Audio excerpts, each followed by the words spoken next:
Coba kalian bayangkan sebuah skenario absurd terjadi di dalam kehidupan nyata. Seseorang memiliki tabungan darurat bernilai raksasa yang disimpan dengan aman di sebuah bank terpercaya. Nah, suatu hari nasabah ini terlibat perselisihan sengit dengan tetangga di sebelah rumahnya.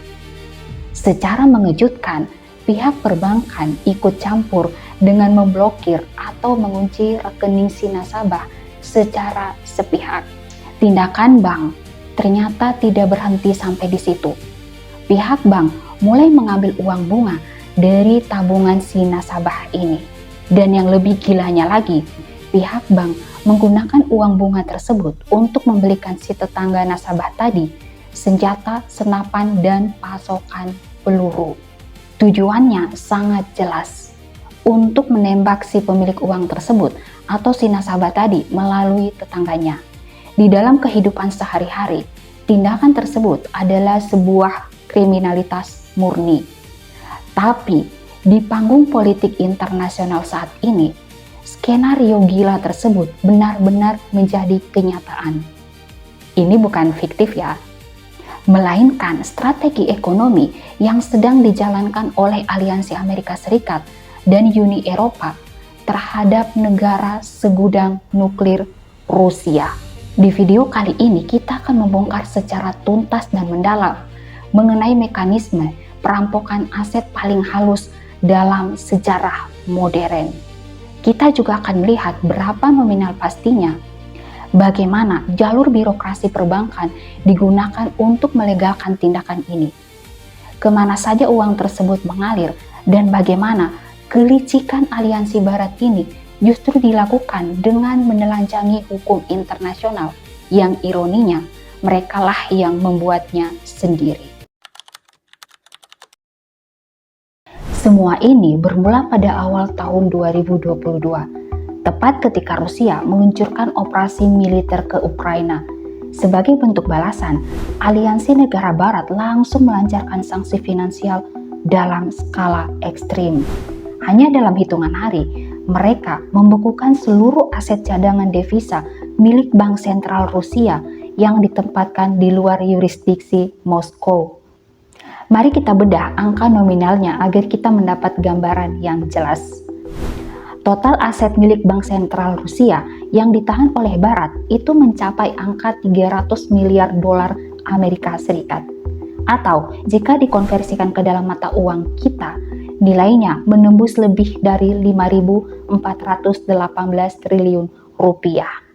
Sebuah angka yang sangat masif. Tapi ada sebuah fakta menarik yang jarang diketahui publik. Dari total dana raksasa tersebut, ternyata Amerika Serikat sebenarnya hanya memegang bagian kecil, yaitu sekitar miliar dolar Amerika Serikat. Lalu yang menjadi pertanyaannya, di mana sisa aset Rusia berada? Faktanya, mayoritas aset Rusia tersebut, yakni sekitar 210 miliar euro atau sekitar 70% dari total aset Rusia, ternyata terparkir di benua Eropa. Secara spesifik, dana tersebut dikelola dan disimpan di dalam sebuah lembaga keuangan raksasa yang bernama Euroclear, berbasis di Brussels, Belgia. Euroclear sendiri merupakan lembaga clearing internasional tempat bank-bank sentral di seluruh dunia biasa menitipkan dan memutar dana devisa mereka. Selama puluhan tahun, sistem perbankan barat itu selalu mempromosikan diri sebagai tempat paling aman, netral, dan profesional di dunia. Reputasi global itulah yang membuat Rusia percaya untuk menaruh uangnya di sana. Sebelum akhirnya, kepercayaan tersebut hancur total dalam semalam. Sekarang mari kita masuk ke dalam inti masalah, membongkar kelicikan taktis aliansi barat. Di dalam hukum internasional ada perbedaan garis yang sangat tegas antara istilah membekukan dan menyita. Secara legalitas formal, barat sebenarnya menyadari bahwa mereka tidak memiliki hak hukum untuk merampas uang pokok milik Rusia yang sebesar 5.418 triliun rupiah tersebut karena resiko ekonominya terlalu besar. Kalaupun mereka nekat menyita uang pokoknya secara terang-terangan, negara-negara besar lainnya seperti China, India, atau Arab Saudi akan panik. Mereka pasti akan langsung menarik seluruh dana devisanya dari bank-bank Eropa karena merasa tidak ada lagi jaminan keamanan properti. Tindakan itu bisa menghancurkan ekonomi Barat seketika. Demi menghindari keruntuhan finansial mereka sendiri, Aliansi Amerika dan Uni Eropa memutar otak untuk mencari celah hukum, dan akhirnya mereka menciptakan taktik pencurian aset secara halus. Mereka membuat pengumuman seperti ini: uang pokok milik Rusia tidak kami sentuh dan tetap utuh di dalam brankas. Tapi, karena dana raksasa itu mengendap di bank kami, uang tersebut otomatis menghasilkan keuntungan bunga investasi setiap tahunnya.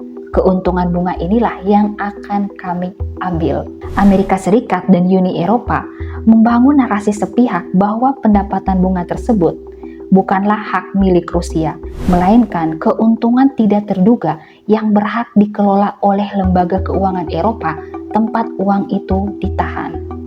Sepanjang konflik berlangsung, gunungan uang bunga yang dihasilkan dari aset Rusia ini sangat melimpah. Hingga laporan kuartal terbaru, total keuntungan bunga dari aset Rusia yang disita sepihak oleh Uni Eropa telah mencapai 6,6 miliar euro atau setara dengan 136 triliun rupiah. Yang menjadi pertanyaan besarnya sekarang, kemana aliansi Barat mengirimkan uang gratisan hasil perasan aset Rusia senilai 136 triliun rupiah ini? Disinilah ironi terbesar terjadi. Seluruh uang tersebut dikirim langsung ke Ukraina untuk mendanai perang melawan Rusia atau si pemilik aset tadi. Uni Eropa tidak menggunakan dana ini untuk program kemanusiaan biasa seperti pengadaan makanan atau obat-obatan di Ukraina. Kalian tahu, sekitar 95% dari total dana bunga ini langsung dimasukkan ke dalam rekening bantuan militer. Uang itu ternyata digunakan untuk membelikan Ukraina pasokan senjata berat, tank Leopard, sistem pertahanan udara Patriot, hingga jutaan butir peluru artileri. Bahkan sekitar 1 miliar euro dari dana bunga tersebut dikucurkan langsung untuk menyuntik industri pertahanan domestik di dalam Ukraina. Artinya, uang milik Rusia dipakai untuk mendanai pabrik-pabrik senjata di Ukraina agar mereka bisa memproduksi massal drone tempur guna menyerang balik pasukan Rusia di garis depan. Kelicikan sistematis ini semakin diperkuat oleh Amerika Serikat melalui skema aliansi G7 yang dinamakan Extraordinary Revenue Acceleration.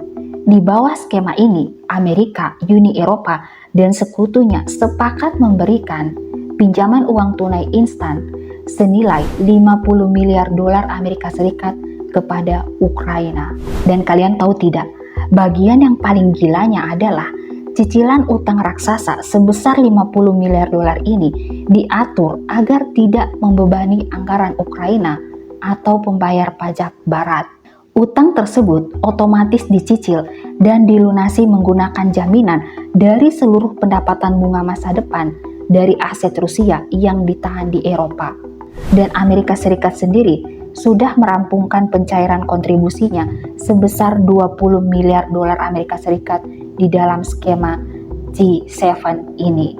Artinya masih tersisa 30 miliar lagi untuk dikirim ke Ukraina. Mereka memberikan utang, tapi yang dipaksa membayar utangnya adalah bunga uang milik musuh mereka sendiri, yaitu Rusia. Artinya, Amerika Serikat dan Uni Eropa tidak mau rugi.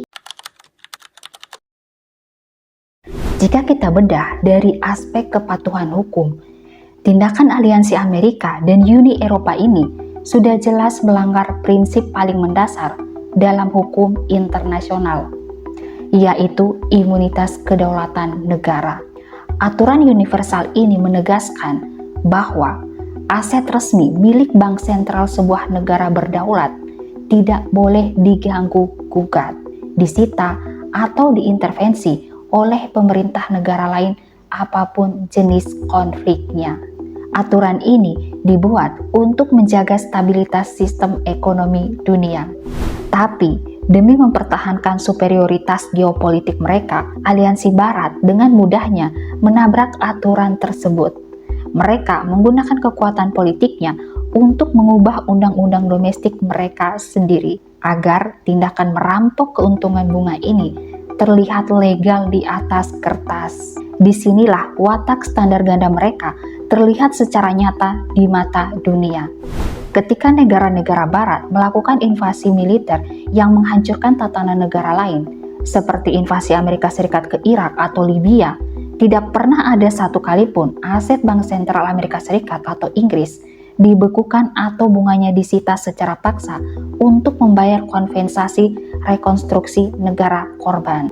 Tidak ada satupun negara yang berani menghukum mereka karena mereka adalah pemegang kendali utama sistem keuangan global. Dari kasus ini kita bisa melihat bahwa hukum internasional terbukti hanya ditegakkan secara tajam jika sasarannya adalah musuh Barat, tapi mendadak tumpul dan diabaikan jika pelakunya adalah aliansi Amerika dan Eropa sendiri. Manipulasi finansial yang dilakukan oleh Amerika Serikat dan Uni Eropa ini pada akhirnya akan menjadi senjata makan tuan bagi eksistensi mereka sendiri.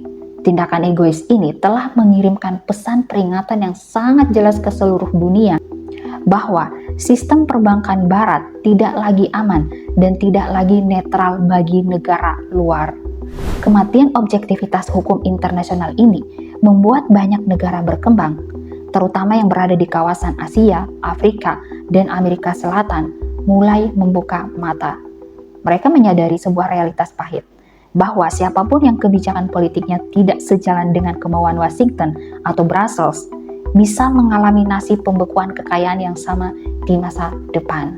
Dampak turunannya kini bergerak sangat cepat di panggung global. Kalian bisa melihat tren dedolarisasi atau pengurangan ketergantungan terhadap mata uang dolar Amerika Serikat dan euro meningkat secara signifikan. Negara-negara besar di luar blok Barat kini mulai berbondong-bondong memindahkan cadangan devisa mereka ke dalam bentuk emas fisik yang disimpan di berangkas dalam negeri mereka sendiri. Hal ini mereka lakukan agar terhindar dari kelicikan manipulasi serupa. Aliansi Barat mungkin berhasil memenangkan pendanaan perang di Ukraina menggunakan hasil jarahan bunga aset Rusia hari ini. Tapi secara jangka panjang, mereka sedang mencoreng reputasi dan menghancurkan rasa percaya dunia terhadap kredibilitas sistem keuangan mereka sendiri. Nah, sekarang bagaimana menurut analisis kalian mengenai strategi pencurian aset senilai 136 triliun rupiah yang dilakukan oleh aliansi Barat ini? Apakah tindakan ini bisa dimaklumi dengan dalih kedaruratan perang? Atau menurut kalian ini murni sebuah presiden kriminalitas keuangan global yang sangat berbahaya? Tuliskan semua argumen dan pendapat kalian di kolom komentar. Dan jangan lupa untuk klik tombol like, share video ini ke teman-teman kalian, dan pastikan untuk klik subscribe biar kalian tidak ketinggalan pembahasan geopolitik dunia lainnya dan biar channel ini terus berkembang. Sampai jumpa di video berikutnya. Saya Indi, bye-bye.